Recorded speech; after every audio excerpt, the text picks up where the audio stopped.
Hosanna hosanna hosanna ministries వారు నిర్వహించు నూతన సంవత్సరపు ఆరాధన.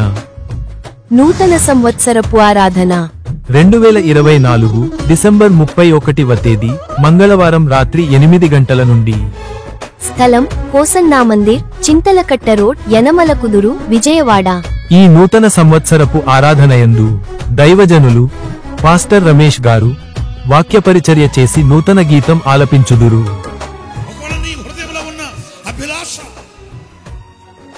నీ హృదయంలో ఉన్న ఆ కోరిక నువ్వు రీచ్ అవ్వడానికి నువ్వు కష్టపడుతున్నావు. కానీ ఈ సంవత్సరం ప్రారంభాన నా దేవుడు మొదటి గడిలో నీతో చెప్తున్నాడు, నేను నిన్ను నా దక్షిణ హస్తం చాచి నిన్ను హెచ్చిస్తాను. నూతన గీతం పాడుకుంటూ నూతన వాగ్దానం పొందుకొని నూతన సంవత్సరములో ప్రవేశించుదాం రండి. ఆశతో రండి. ఆత్మీయ మేలులు పొందండి. వివరాలకు సంప్రదించండి. Hosanna Mandir, Chintalakatta road, Yanamalakuduru, Vijayawada.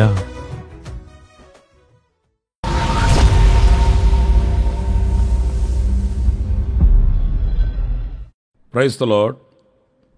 ప్రభు అయిన యేసుక్రీస్తు నామములో మీ అందరికీ హోసన్నా మినిస్ట్రీస్ తరపున హృదయపూర్వకమైన వందనాలు తెలియపరుస్తున్నాను. ప్రభు మిమ్మల్ని ఆశీర్వదించి దీవించునుగాక. ప్రియులారా, పరిశుద్ధ గ్రంథంలో ఒక చక్కటి మాట మనం చదువుదాము.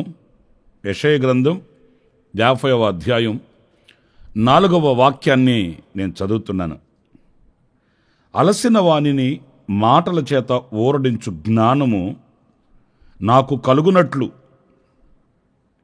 శిష్యునికి తగిన నోరు యెహోవా నాకు దయచేసి ఉన్నాడు.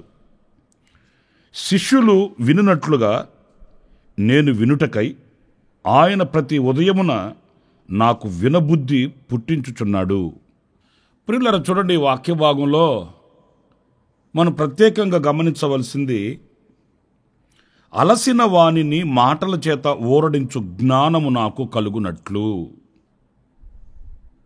అంటే అలసిన వానికి మాటల చేత ఊరడించు ఆ జ్ఞానం మనకు కావాలి. ఎందుకంటే అలసిన వారు, సొమ్మసిల్లిన వారు గమ్యము ఎరుగక ప్రయాణం చేస్తూ అరణ్యములో కథ తిరుగుతున్నట్లు, ఎడారిలో కథ బ్రతుకుతున్న ప్రజల్ని మనం లోకంలో మనం చూస్తున్నాము. ఒకప్పుడు మనము కూడా ఆ స్థితిలోనే ఉన్నప్పుడు ఆశ్చర్యకరుడైన దేవుడు తన శక్తి కలిగిన మాట చేత ఆయన వైపు మనల్ని ఆకర్షించుకున్నాడు. ఆయన స్వరాన్ని మనం విన్నాము, ఆయన ముఖాన్ని మనం చూసాము, ఆయన వైపు ఆకర్షించబడ్డాము. ఈ రోజున జీవజలపు ఓట అయిన ప్రభు దగ్గర మనం బ్రతకగలుగుతున్నాము.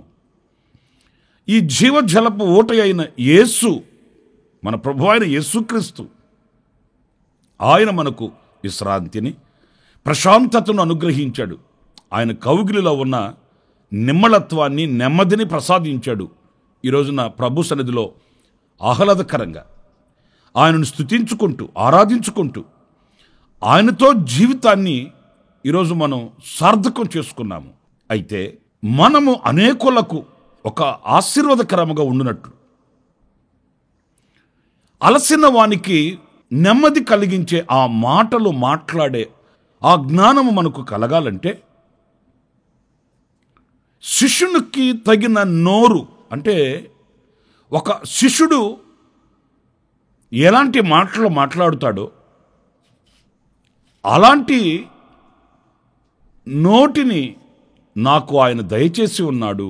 అంటే అలాంటి మాటలు మాట్లాడే వ్యక్తిగా ఆయన నన్ను చేసి ఉన్నాడు అనేది ఈ వాక్యంలో మనం గమనిస్తామండి. ప్రియులరా, మన నోటి మాట చాలా విలువైనదండి. పెద్దలకు కూడా సామెత ఏం చెప్తారంటే, కాలు జారితే మరలా తీసుకోవచ్చు బాబు, నోరు జారితే అంటే వ్యర్థమైన మాటలు మాట్లాడి, ఈ వ్యర్థమైన మాటలు మరలా తప్పైపోయింది, పొరపాటు జరిగింది, నేను అలా అనకుండా ఉంటే బాగుండే మాట, ఇవన్నీ తర్వాత మనం ఎన్ని సమర్థించుకోవడానికి మాట్లాడినా కూడా ప్రయోజనము లేకుండా పోతుంది. అందుచేత మన నోటి మాట చాలా జాగ్రత్తగా ఉండాలి. ఎదుటి వానికి ఓరడించు విధముగా, అంటే వానికి ఒక మేలు కలుగునట్లు, వానికి ఆశీర్వాదం కలిగేటట్లు, వానికి కనువిప్పు కలిగేటట్లు, వాని బ్రతుకులో ఒక అరుణోదయపు వెలుగు ప్రకాశించేటట్లు మన నోటి మాట ఉండాలండి. ఎదుటి వానికి విశ్వాసాన్ని కించపరిచేటట్లుగా కానీ, ఎదుటి వానిని వేధించే విధముగా కానీ, ఎదుటి వాని విశ్వాసంలో అతడు జారిపోయే మాటలు కానీ, ఇలాంటివి మన నోట రాకుండా మనం జాగ్రత్త పడాలి. చూడండి, ఆ నోటి మాట మనము సంతోషంగాను, ఎదుటి వానిని సంతోషంగా మారుస్తుందండి. ఎవరినైనా మనం బలపరిచి ప్రోత్సహించి వాళ్ళు ఆధ్యాత్మికంగా బలపరచబడేటట్లు మనము దేవుని మాటలు 4 మాటలు వాళ్ళకి చెప్పినప్పుడు, వాళ్ళు ఆ మాటలను విశ్వసించి వాళ్ళ జీవితం కట్టబడిన వేళ వాళ్ళు సంతోషంగా బ్రతుకుతుంటే మనకెంత సంతోషం కలుగుతుంది, మనకి ఎంత ఆనందం కలుగుతుంది. కనుక నా ప్రియమైన సహోదరులారా, ఆ నోటి మాట విషయంలో చాలా జాగ్రత్త వహించాలి. మీరు కీర్తనలో ఒక చక్కటి మాట మీరు చూస్తారు. 19వ కీర్తన 14వ చరణంలో, యెహోవా నా ఆశ్రయదుర్గమా, నా విమోచకుడా, నా నోటి మాటలను నా హృదయ ధ్యానమును నీ దృష్టికి అంగీకారములగునుగాక. చూసారండి, నా నోటి మాట నీ దృష్టికి అంగీకారమగుగాక అంటాడు. దేవుని దృష్టికి మన మాట అంగీకారంగా ఉండాలంటండి. ఆ రీతిగా మన నోటి మాటని మనం మలుచుకోవాలి. ఏదో నోరుంది కదానని ఏది తోస్తే ఆ మాటలు మాట్లాడాడు. ఎవరిని కించపరచాలనుకుంటే వారిని కించపరిచేయడం, ఎవరిని విమర్శించాలనుకుంటే వాళ్ళని విమర్శించేయడం, అలా ప్రవర్తిస్తే ఒకరోజు న్యాయ తీర్పులో నిలబడవలసి వస్తుందండి. ఏ మాట వ్యర్థం కాదు, ఏ మాట వ్యర్థంగా పోదు. ఒక రోజున న్యాయ తీర్పులో నిలిచిన నాడు దేవునికి మన సమాధానం చెప్పవలసి వస్తుందండి. అందుచేత శిష్యునికి తగిన నోరు యెహోవా నాకు దయచేసి ఉన్నాడు. ప్రియమైన దేవుని బిడ్డలారా, మన ప్రభు అయిన యేసుక్రీస్తు యొక్క మాటలు మీరు చూడండి. ఆయన మాటలు ఎంత దయగల మాటలో. ఎందుకంటే నశించిన దానిని వెతక రక్షించడానికి లోకానికి వచ్చాడు ఆయన. రక్షించడానికి, కట్టడానికి, నాటడానికి, దీవించడానికి, ఆశీర్వదించడానికి, వెలిగించడానికి ప్రభు ఈ లోకానికి వచ్చాడండి. ఆయన వచ్చిన తాత్పర్యం అది గనుక ఆయన నోటి మాటలు ఎంత స్పష్టముగా, ఎంత ఆశీర్వాదకరముగా, ఒక శిష్యునికి తగిన నోట వచ్చే మాట ఆయన ప్రత్యక్షపరిచాడండి. యేసుక్రీస్తు మాట్లాడుతుంటే వాళ్ళు ఆశ్చర్యపడ్డారట. ఇంత పాండిత్యం ఈయనకి ఎక్కడి నుంచి వచ్చింది? చూసారండి. మరి యేసు ప్రభు ఎక్కడ ఆయన ఎంటెక్ బీటెక్ చదవలేదు కదా, మరి యేసు ప్రభుకు చదువు లేదు కదా, ఆయనేమి కాలేజ్ చదవలేదు, లేకపోతే యూనివర్సిటీలో చేరలేదు కదా. పాపం చదువు లేనివాడు. మనమేమో బాగా చదువుకున్న వాళ్ళం అయిపోతుంది. మనకు డిగ్రీల మీద డిగ్రీలు ఉన్నాయి, ఆయనకి ఏ డిగ్రీ లేదు కదండి. అందుచేత ఆయన దైవజ్ఞానంతో మాట్లాడిన ఆ మాటలను బట్టి వాళ్ళు ఆశ్చర్యపడ్డారట. చూడండి మీరు, యోహాను సువార్త 7వ అధ్యాయం 45వ వాక్యం నేను చదువుతున్నానండి. ఆ బంట్రోతులు ప్రధాన యాజకుల యొద్దకును పరిసయ్యుల యొద్దకును వచ్చినప్పుడు వారు, ఎందుకు మీరు ఆయనను తీసుకొని రాలేదని అడుగగా ఆ బంట్రోతులు ఆ మనుష్యుడు మాట్లాడినట్లు ఎవడును ఎన్నడును మాట్లాడలేదనిరి. యేసు ప్రభు మాట్లాడుతుంటే వాళ్ళు ఆ మాటలు విని చెప్తున్నారండి. ఆయన మాట్లాడినట్లు ఏ మనుషుడు ఎవడును ఎన్నడునూ మాట్లాడలేదు. అంత మధురముగా ఉన్నాయి ఆయన మాటలు మాట్లాడుతుంటే. ఏది చదువు లేని వాళ్ళు కూడా ఇంత మధురమైన మాటలు మాట్లాడతారండి.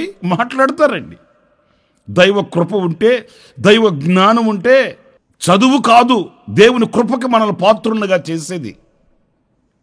ఈ లోక సంబంధమైన చదువులు డిగ్రీలు కాదు దైవ జ్ఞానాన్ని మనకు ప్రసాదించేది. మనము దేవుని సన్నిధిలో వినయ విధేయతలతో ఆయనను హత్తుకుంటే, ఆయన మీద ఆధారపడితే, ఆయనకు ఇష్టలమైతే, ఆయన చిత్తాన్ని తెలుసుకుని వారమైతే, ఆయనకు ప్రీతికరముగా బ్రతక నేర్చుకుంటే, ఆయనలో ఉన్న పరిశుద్ధతని మనం ఆపాదించుకుంటే ఆ దైవ జ్ఞానం మనకు కలుగుతుంది. ఆ దైవ జ్ఞానం ఇలాంటి కృప మనకు అనుగ్రహిస్తుందండి. దానికి డిగ్రీలు కాదండి కావాల్సింది. మరి యేసు ప్రభు చదువులేని వాడు కదా, ఆయన ఎక్కడ యూనివర్సిటీలో చదవలేదు కదా, ఆయన ఎక్కడ పెద్ద పెద్ద చదువులకు వేరే వేరే దేశాలకు వెళ్ళి చదువుకొని ఆయన నడిచిన వాడు కాదు కదా. మరి ఆయన మాట్లాడుతుంటే ఎన్నడూ ఎవ్వడూ మాట్లాడలేని ఆ చక్కటి మృదువైన ప్రేమతో కూడిన దయగల మాటలు మనుషులను ఆకర్షించేయండి.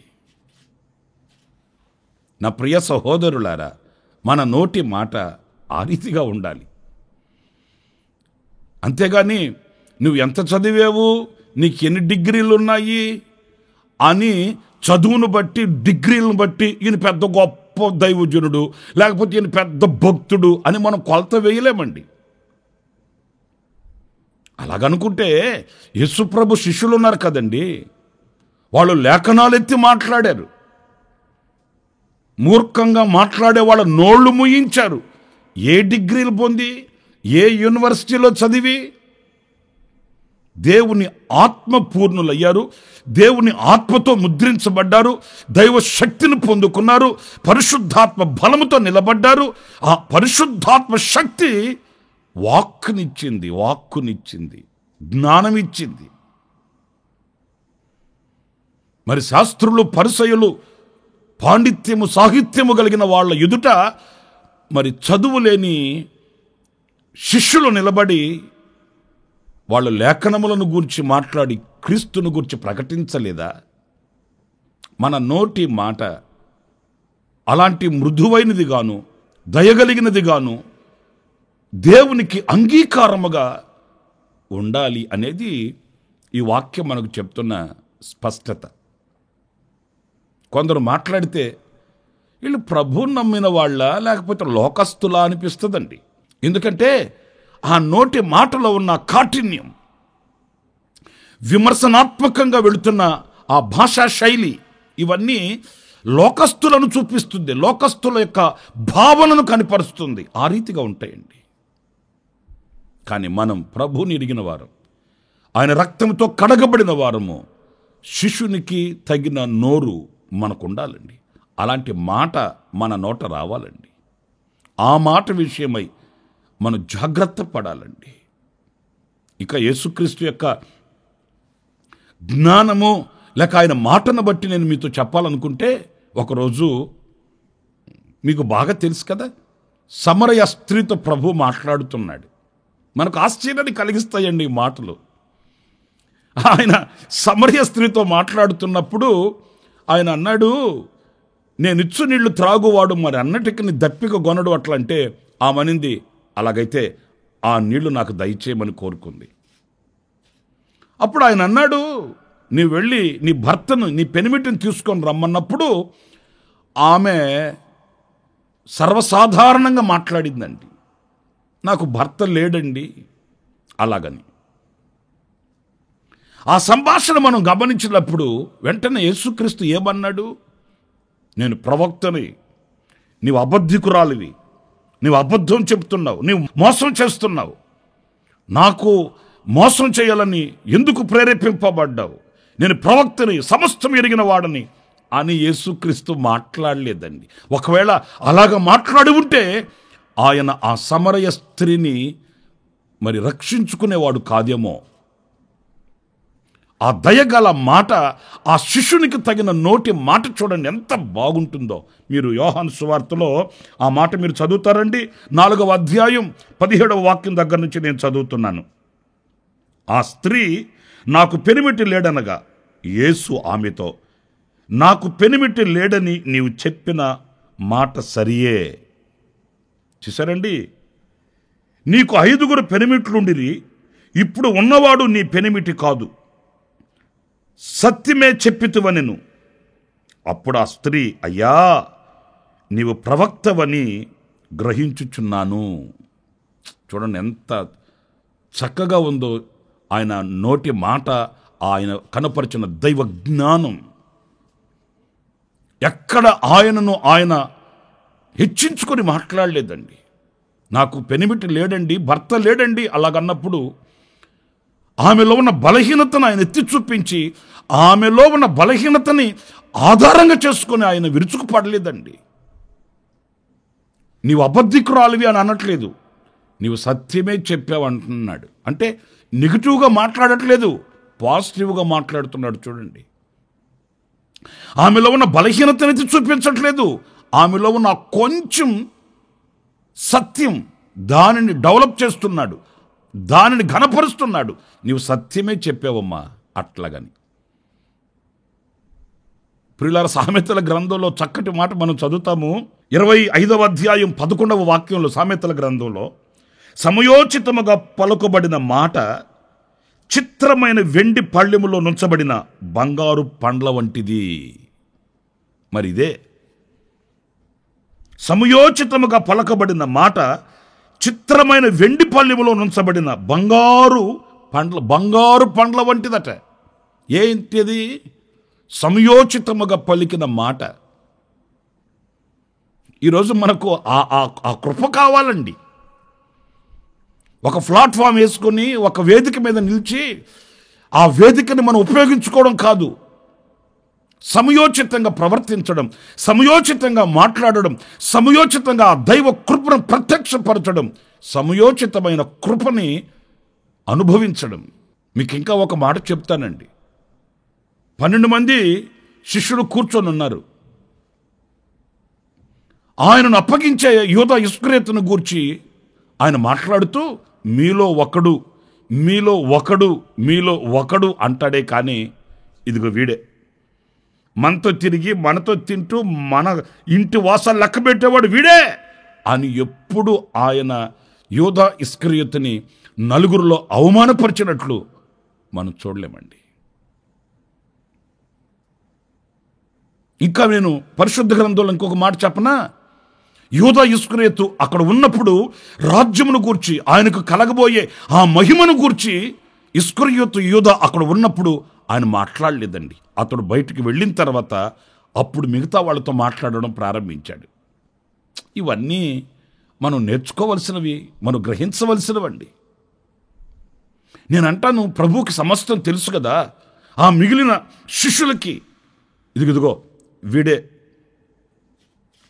మనతో ఉండి బేరాలు కుదుర్చుకుంటున్నాడు, మనతో ఉంటున్నాడు, అట్లగా వెళ్ళి వాళ్ళతో మరలా ముచ్చటించుకొని వస్తున్నాడు. వీడి వల్ల చాలా అపాయం ఉంది మనకు, వీని వలన చాలా కీడు జరగబోతుంది, వీని వలననే నేను అప్పగింపబడబోతున్నాను అని యూదా ఇస్కరియోతు గురించి మాట్లాడచ్చు కదండి.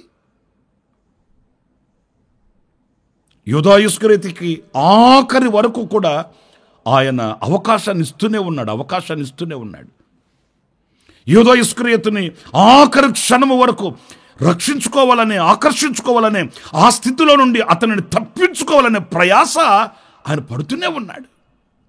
ఆయన నోటి మాట చూడండి, ఎంత దయగలిగిన, ఎంత మృదువైన, ఎంత రక్షణను కలిగించే ఒక పాపిని ఆఖరి క్షణము వరకు మరి రక్షించుకోవాలని వెంబడిస్తున్న ప్రయాసతో కూడిన మాట. శిష్యునికి తగిన నోరు ఆయన నాకు దయచేసి ఉన్నాడు, యెహోవా నాకు దయచేసి ఉన్నాడు. ఈరోజు మన నోటి మాట ప్రభు దగ్గరికి అనేకుల్ని చేరుస్తుందా, వెళ్ళగొడుతుందా? మన నోటి మాట దేవునికి అంగీకారముగా ప్రీతికరముగా ఉందా, లేక మనకు ప్రీతికరంగా ఉందా? ప్రియ సహోదరులారా, మనం యోచించుకోవాలి, ఆలోచించుకోవాలి. నోటి మాట ద్వారా అనేకులను గాయపరిచి విశ్వాసంలో నడుచుచున్న వారిని ఆ విశ్వాసంలో నుంచి వైదొలిగించి ప్రభు వైపు చూస్తున్న వారిని లోకం వైపు మరలించేటట్లుగా మన నోటి మాట ఉంటుందా? మరి యేసు ప్రభు ప్రతి మాట ముత్యములాగా లోకానికి అందించాడు. ఆ మాటలు మన జీవితానికి ఈరోజున వెలుగుగాను పునాదిగాను, ఆ మాటలు మన జీవితానికి దాహం తీర్చేవి కాను, ఆకలి తీర్చేవి కాను, విశ్వాస జీవితంలో బలాన్ని కూర్చేవి గాను ఆయన మాటలు ఈరోజు మనకు నిలిచాయి కదా. మరి మన మాటలు ఎలా ఉన్నాయి?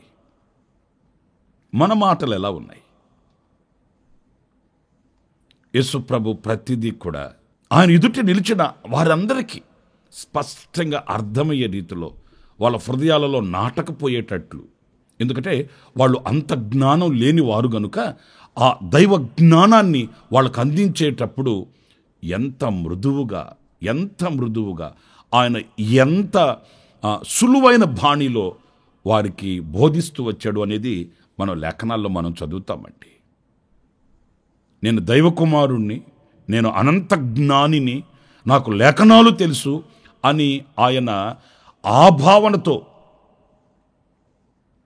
ఆ వేదిక మీద ఆ స్థితిలో నేను లేఖనముల యందు ప్రావీణ్యత గలవాడని, నేను దైవ జ్ఞానం కలిగిన వాడిని, నా జ్ఞానానికి మితి లేదు అని ఆయన జ్ఞానాన్ని ప్రత్యక్షపరచలేదు. అక్కడ ఆయనకి ఎంత జ్ఞానం ఉన్నా ఆయన జ్ఞానానికి మితిలేని స్థితిలో ఆయన అంత జ్ఞాన సంపన్నుడైనప్పటికీ కూడా పామరులకి, పండితులకు, సామాన్య మానవునికి అర్థమయ్యే రీతిలో ఎంత మృదువుగా బోధించాడో, ఎంత మృదువుగా ప్రతిదానికి ఒక ఉపమానం చెప్పి ఆ ఉపమాన రీతిగా వాళ్ళ హృదయాలలో ఆ సందేశం నాటకపోయేటట్లుగా ఎంత క్షుణ్ణంగా బోధించాడో.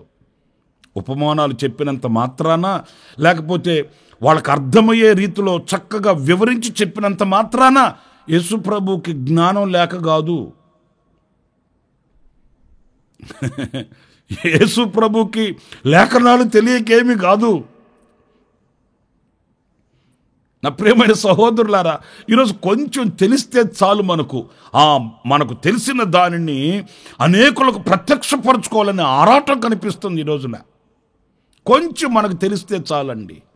ఇంకా నాకు అంత తెలుసు, నాకు ఎంత తెలుసు అనేది తెలియపరచుకోవాలి. అంతేగాని ఆ ఎదుట నిలిచిన వాని యొక్క ఆ స్థితి, ఆ ఎదుట నిలిచిన వాని యొక్క సామర్థ్యత ఏంటి, వానికి హృదయంలో నాటకపోయేటట్లు, వాని హృదయానికి అర్థమయ్యేటట్లు మనం ఎలా బోధించాలి, ఎలా మాట్లాడాలి అనే కృపకు దూరం అయిపోతున్నామండి. నా ప్రియమైన సహోదరులారా, ఈ సందర్భంలో మనము మన నోటి మాటని చాలా జాగ్రత్తగా ఆచితూచి మాట్లాడాలి. యేసుప్రభు కూడా ఆయా చోట్ల ఆయన కోపించాడు, అంతవరకే. సందర్భాన్ని బట్టి సమయోచితంగా అక్కడ కోపించవలసి వచ్చింది, కోపించాడు, అంతటితో సమాప్తం. అంతేగాని ఇక నేను రోషం గల దేవుణ్ణి అని అన్ని చోట్ల ఆయన రోషాన్ని ప్రదర్శించలేదు. నేను శక్తి కలిగిన దేవుణ్ణి అని ఎక్కడ ఆయన విర్రవేగలేదు. పారిపోవలసిన సమయంలో పారిపోయాడు, నిలిచి ఉండవలసిన సమయంలో నిలిచి ఉన్నాడు, మాట్లాడవలసిన సమయంలో మాట్లాడాడు, మౌనంగా ఉండవలసిన సమయంలో మౌనంగా నిలిచాడు. అది జ్ఞానం అండి, దైవ జ్ఞానం. అది శిష్యునికి కలిగిన ఓరడించు జ్ఞానం. అది శిష్యునికి ఉండవలసిన నోటి మాటది. తగ్గినంత మాత్రాన సామర్థ్యత లేని వారం కాదు, నిలిచినంత మాత్రాన బలవంతులమని కాదు. ఇవన్నీ యోచించి ఆలోచించి మన నోటిని, మనకు ఇవ్వబడిన జ్ఞానాన్ని మనం పరిశీలించుకోవాలి. దేవునికి ప్రీతికరముగా, ఆయన దృష్టికి అంగీకారముగా ఉండినట్లు మనం ప్రవర్తించాలండి. కొంతమందికి ఏం మాట్లాడేది వాళ్ళకే తెలియదు, ఎందుకు మాట్లాడుతున్నారో వాళ్ళకి తెలియదు. ఆ దైవ జ్ఞానాన్ని మనం పొందుకుంటే, ఆ శిష్యుడు కలిగి ఉండవలసిన ఆ నోటిని, ఆ మాటని కలిగి ఉంటే ఒక ఫలభరితమైన జీవితం మనం జీవించగలుగుతామండి. నేను ఈ సందర్భంలో దైవజనులు యేసన్న గారిని గురించి ఒక మాట చెప్పాలి. ఆయన ఎక్కువగాను పల్లె పల్లె గ్రామాలు తిరిగి పల్లె ప్రజల దగ్గరకు వెళ్ళి చదువు పూర్తిగా లేని ఎవరు పట్టించుకొని కుగ్రామాలకు వెళ్ళి నశించిపోయే ఆ ప్రజల నిమిత్తం ఆయనకున్న భారాన్ని బట్టి ప్రియులారా, ఆ గ్రామాలు పల్లె పట్టణాలు తిరిగి ఆ పల్లె ప్రజలకి, ఆ గ్రామ ప్రజలకి ఎలా చెప్తే దేవుని మాటలు వాళ్ళ హృదయానికి నాటబడతాయి, వాళ్ళు ప్రభు వైపు ఆకర్షించబడతారు, వాళ్ళ చిన్న హృదయాలలో దేవుని వాక్యాన్ని ఎలా బోధించాలి, ఆ హృదయాలలో దేవుని వెలుగుని ఎలా స్థాపించాలని నిజంగా దేవుని కృప పొందుకున్న దైవజనులండి. నేను ఇంత జ్ఞానం కలిగిన వాడిని అని జ్ఞానాన్ని ప్రదర్శించుకోలేదు. పామరుల దగ్గరికి వెళ్ళినప్పుడు ఆ పామరులకి ఎలా వివరించాలనో అలాగా కృప పొందుకునే వ్యక్తి అలా మోల్డ్ అయిపోతాడు, అలా తగ్గించుకుంటాడు, ఆ కృపతో వాళ్ళని సంపాదించుకుంటాడు. జ్ఞానులతో మాట్లాడేటప్పుడు జ్ఞాన సంపద కలిగిన వ్యక్తిగానే మాట్లాడాలి. ఆ కృప నేను దైవజనులు యేసన్న గారి దగ్గర చూశానండి. ఆ కృప ఆయన పొందుకొని ఎలా పరిచర్యలో రాణించాడు, దైవ కృప ఆయనను ఎలా విజయవంతంగా మార్చింది నా కనులారా నేను చూశానండి. గ్రామ ప్రజల దగ్గరికి వెళ్ళినప్పుడు వాళ్ళకు అర్థమయ్యే రీతిలో పాటల ద్వారా, మాటల ద్వారా, ఉపమానాల ద్వారా వాళ్ళని ప్రభువులో స్థిరపరిచిన దైవజనులు.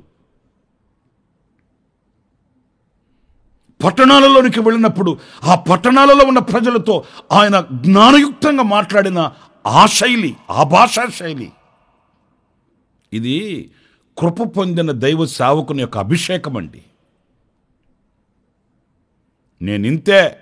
నేను మారను, నా ధోరణి ఇంతే అనేది మూర్ఖత్వానికి దారితీస్తుంది. సమయోచితమైన కృప పొందుకొని ఆ సమయోచితమైన జ్ఞానం చేత దేవునిని మహిమపరచడం, దేవునిని ఘనపరచడం, దేవుడు అనుగ్రహించిన ఆ పరిచర్యలో విజయాన్ని చూడడం అనేది అది దేవునితో సహవాసం చేసేవానికి ఇవ్వబడిన ఉన్నతమైన కృపని చెప్పడానికి సందేహమేమీ కూడా లేదండి. నా ప్రియ సహోదరులారా, అలసిన వానికి మాటల చేత ఓరడించు జ్ఞానము కావాలి, శిష్యునికి తగిన నోరు మనకు కావాలి. అంటే శిష్యునికి తగిన ఆ మాటలు మాట్లాడగలిగిన వ్యక్తులు మనం కావాలి, మన లోకస్తులం కాదు. ఆ కృప కొరకు వేడుకోవాలి, ఆ కృపను పొందుకోవాలి, ఆ కృప యందు విజయవంతమైన బ్రతుకు మనం బ్రతకాలి. దేవుడు అలాంటి సహాయం మనందరికీ అనుగ్రహించుగాక. తలలు వంచండి, చిన్న ప్రార్థన. సత్యస్వరూపైన ప్రభువా, మీకు వందనాలు. నీవు మహోన్నతుడు, మహోపకారివి.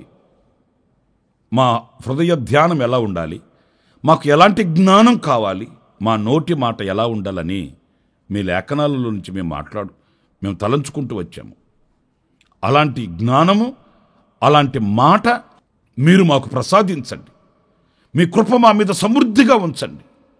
మీరు దేవాతి దేవుడివై ఉండి కూడా మీ నోటి మాటను నాయన ఎంత మృదువుగా, ఎంత దయగలిగిన మాటగా మీరు పలికారో లేఖనాలలో మేము నేర్చుకుంటూ వచ్చాము.